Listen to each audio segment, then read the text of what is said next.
నమస్కారం. మన జీవితంలో డబ్బు అనేది ఎంత ముఖ్యమో మనందరికీ తెలుసు. మరి అలాంటి డబ్బు గురించి మనకు సరైన అవగాహన ఉందా?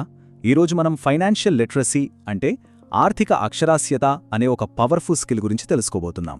ఇది మన ప్రతి ఆర్థిక నిర్ణయాన్ని మార్చి మన భవిష్యత్తును ఎలా మలుపు తిప్పుతుందో చూద్దాం.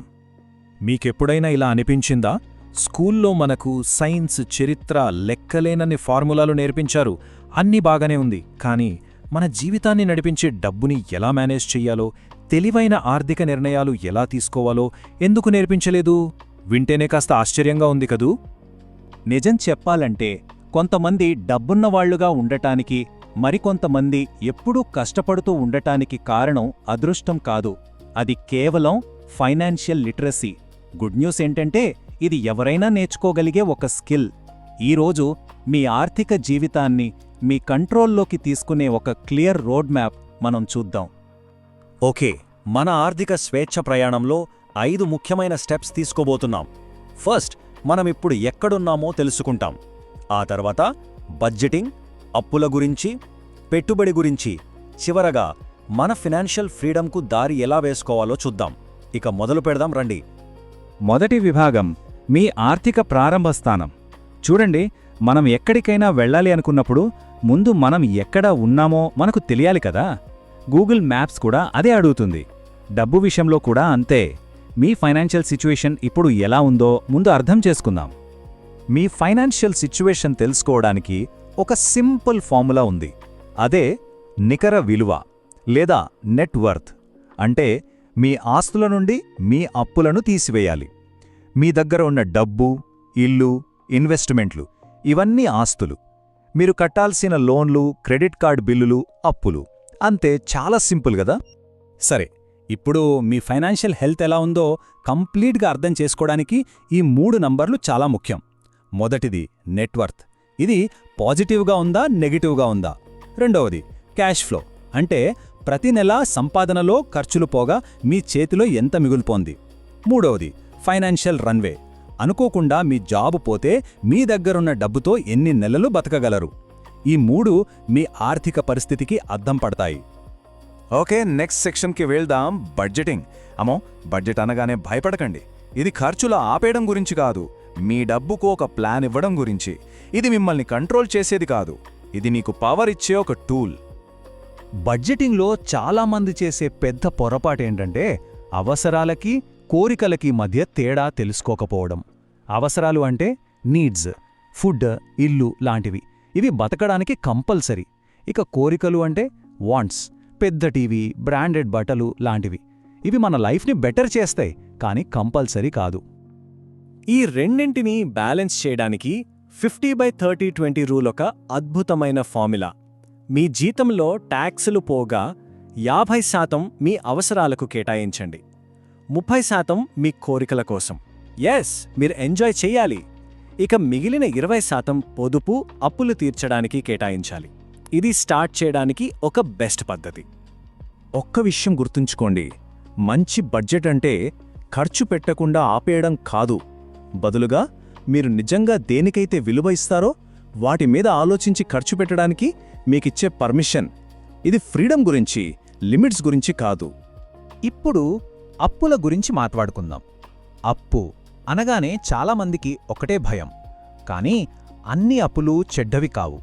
కొన్ని అప్పులు మనకు ఉపయోగపడతాయి, కానీ కొన్ని మాత్రం మనల్ని ఆర్థికంగా చాలా వెనక్కి లాగేస్తాయి. మంచి అప్పు అంటే ఫ్యూచర్లో మీ సంపదను పెంచే ఆస్తుల కోసం చేసే అప్పు. ఉదాహరణకు హోమ్ లోన్ లేదా ఎడ్యుకేషన్ లోన్. దీనికి ఆపోజిట్ చెడ్డ అప్పు. ఇది కొన్న వెంటనే విలువ పడిపోయే వాటి కోసం చేసే అప్పు. ఇది మీ డబ్బును తినేస్తుంది. ఉదాహరణకు క్రెడిట్ కార్డ్ అప్పులు లేదా ఖరీదైన కార్ లోన్లు.